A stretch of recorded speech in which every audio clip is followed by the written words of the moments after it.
ఇవి గోబీ అంతా ఇలా క్లీన్గా పాయలుగా తీసుకుని మనము క్లీన్ చేసుకోవాలి. దీన్ని పురుగులు ఉంటాయండి ఒక్కొక్కప్పుడు, అందుకని ఇలా తీసుకోవాలి. క్లీన్గా తీసుకుని చేస్తే నీట్గా ఉంటుందండి. ఎందుకంటే పురుగులు అవి ఉంటే ఇదనుకోవాలి కదా, తెలియని వాళ్ళకని.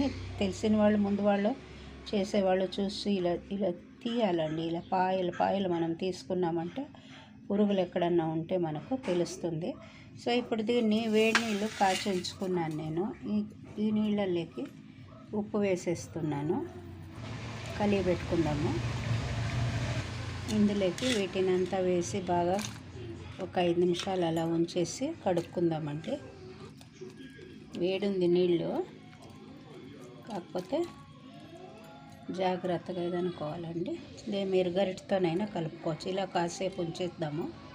గోబీలో పురుగు ఎలా ఉందినని సహజంగా మనము ఇలాంటి పురుగులు చూడము కదండి.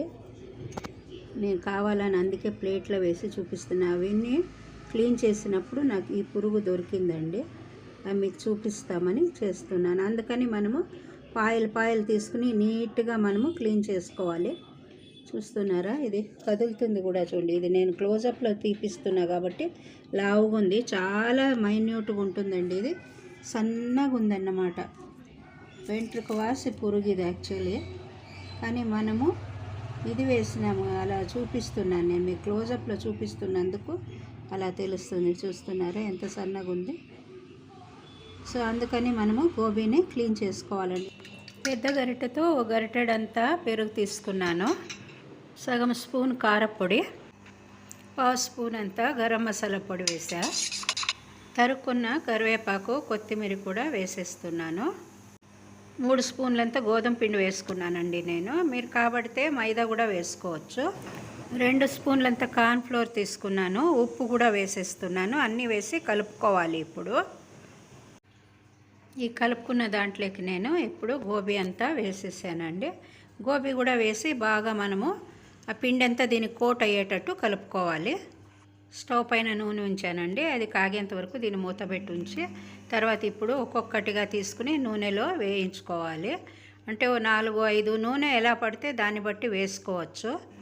మనము కొంచెం నిదానంగా వేగినా కానీ కొంచెం నూనె వేసుకుని వేపుకుంటే మేలండి. ఎందుకంటే నూనె కాగే కొద్దీ అది ఇదవుతుంది కదండి, కార్బన్ దాంట్లో.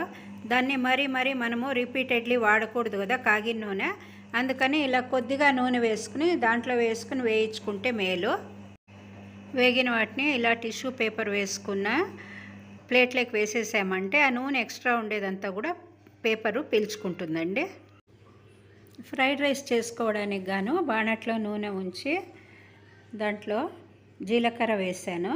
ఇప్పుడు అల్లము వెల్లుల్లి ముక్కలు వేసేస్తున్నాను. ఇది కొద్దిగా వాడినాక ముక్కలు చేసుకున్న పచ్చిమిర్చి వేద్దాము. సన్నగా తరుక్కున్న కరివేపాకు వేసేసాను. ఇప్పుడు దీన్ని ఇలాగే కలిగి పెడదాము.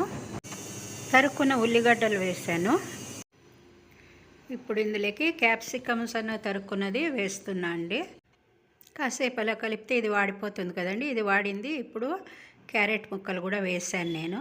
మీకు కాబడితే మీరు క్యాబేజు అలా వేసుకోవచ్చండి. ఏవైనా వేసుకోవచ్చు. కాయగూరలు, బీన్స్ వేసుకోవచ్చు. ముక్కలు పెద్దగా మెత్తబడినాయండి. ఇప్పుడు ఉప్పు వేసేస్తున్నాను. కారపొడి, తర్వాత ధనియాల పొడి, గరం మసాలా పొడి, ఇవి 3 ఉంచుకున్నానండి నేను.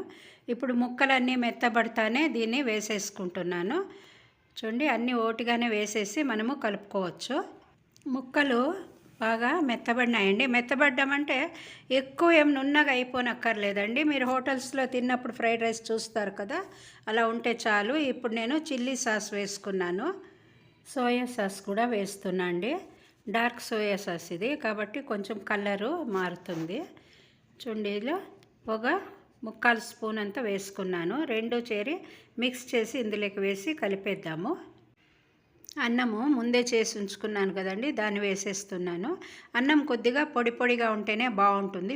పొడిగా చేసుకోవాలి. ఇది 5-6 మంది తినచ్చండి, అంత అవుతుంది క్వాంటిటీ. స్టవ్ను సిమ్లో ఉంచుకుని దీన్ని స్టవ్ పైనే ఉంచి కలుపుదామండి. అప్పుడు మనకు అది బాగా కలుస్తుంది. అంటే ఉప్పు కారం అంతా కూడా అన్నానికి కలుస్తుంది. అందుకని పైన కొద్దిగా కొత్తిమీర చల్లుకోవాలి. కమ్మదనం వస్తుందండి. అందుకు ఇది ఇంత కలిపినాక మనము గోబీ కూడా వేసి ఇందులో కలిపేసుకుందాము. రెండోసారి కూడా వేయించి గోబీ అంతా ఇందులోకి వేసానండి నేను. సో ఇప్పుడు అంతా కూడాను వేసి అన్నంలోకి కలిపేసుకుందాము. చూస్తున్నారా ఎలా తెలుస్తామని? చాలా క్రిస్పీగా ఉందండి, టేస్టీగా కూడా ఉంది. ఇంట్లో వాళ్ళందరూ చాలా మెచ్చుకుని తిన్నారండి. చాలా బాగుంది, హోటల్ స్టైలే ఉంది ఇదేనని అన్నారు పిల్లలు కూడా. నాకు చాలా ఇష్టమైందండి. మీరందరూ కూడా చేసి చూడండి. ఈ గోబీ రైస్ ఎలా వచ్చిందో కామెంట్లో పెట్టండి. లైక్ చేయండి, షేర్ చేయండి. కొత్త వాళ్ళైతే సబ్స్క్రైబ్ చేయడం మర్చిపోకండి. చూస్తుంటేనే తినబుద్ధి అవుతుంది కదండి. మీరందరూ కూడా చేసి చూడండి. Thanks for watching.